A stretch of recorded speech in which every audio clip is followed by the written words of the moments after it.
Good morning, everybody. You're riding shotgun with Richard from Caliber Home Loans. I just wanted to have a quick conversation on my commute here about some pitfalls when trying to purchase a home and get a home loan for it. You know, I'm going to keep this very basic because we can really dive into some deep stuff if we had the time, but some basic things when you're applying for a home loan. You know, we look at four areas. We look at your income, your assets, your debt, and your credit. So those are the four areas that we utilize to qualify you for any particular home loan. And everybody's financial picture is a little bit different. So this is not one size fits all by no means. But let's talk about first income. So on the income side, for your basic W-2 borrower, the hot topic these days is when you're earning an hourly wage. When you're not on like a set salary, and let's just say it's an hourly wage, you earn so much per hour, and you go in and you say, I earn $32 an hour, I work full time, and work 40 hours a week. So what an underwriter is going to look at and is required to look at is, does the year-to-date income support you working 40 hours a week? That's one thing. So a lot of times what happens is you might work 38 hours one week, got off a couple hours early, didn't use any PTO time. You know, maybe that happens several times throughout the last 6 months or something. So it's not going to calculate out. It's not going to support 40 hours a week, and that puts you in a variable income bracket. What that variable income bracket means is we have to average your pay, depending on the loan program, a minimum of 6 months, which can drive the income actually lower and affect your qualifying.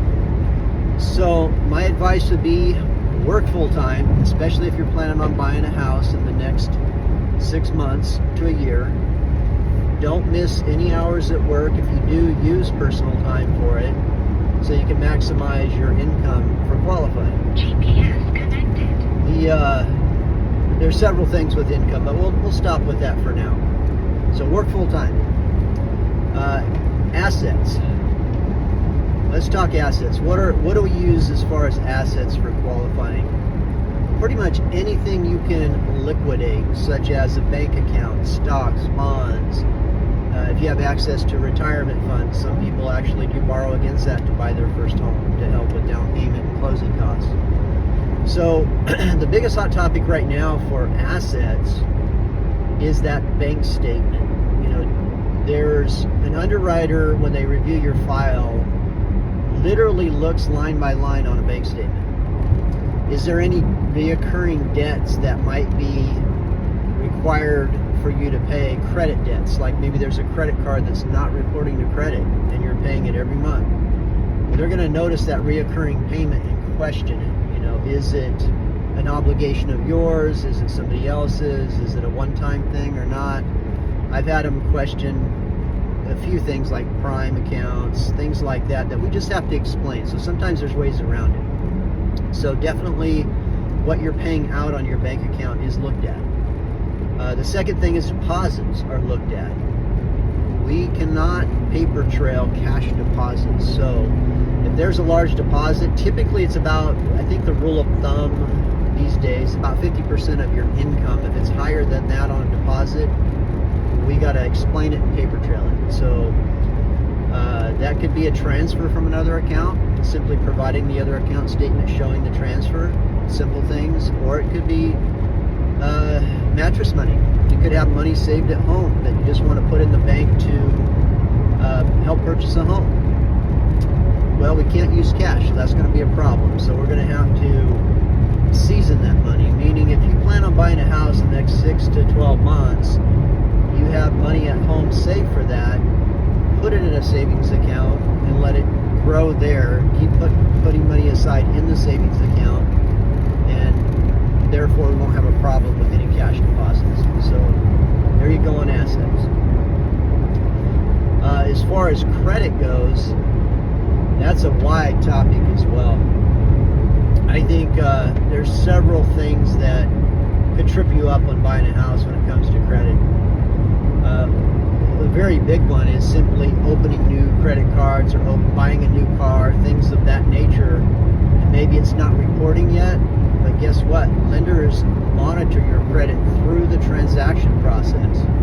So it will come out that there's a new account open.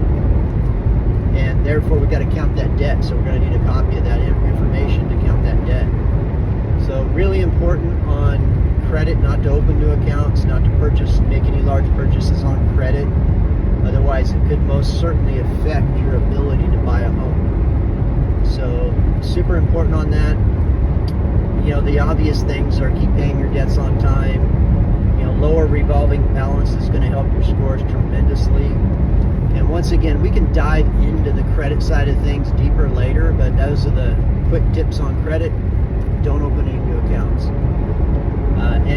Or most certainly talk to your loan person about any of this stuff. Make sure they guide you so that you're not tripped up when you're trying to purchase a home.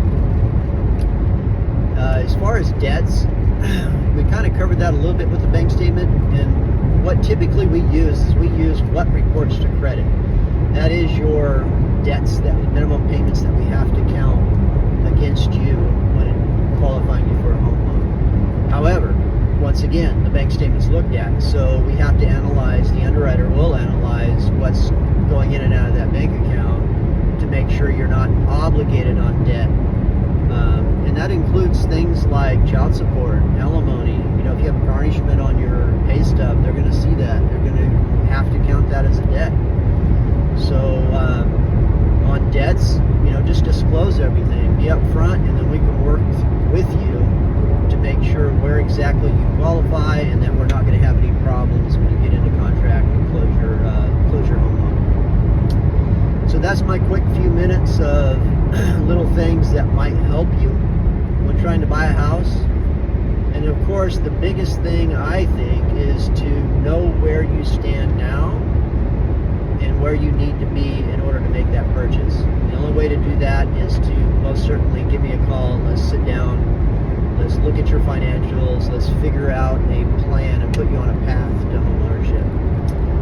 Anyway, hope you all have a great day. We'll put a few more of these out as time goes on and help people understand the loan process, understand the do's and don'ts, and it's always changing. So it's good to keep gaining knowledge on home ownership.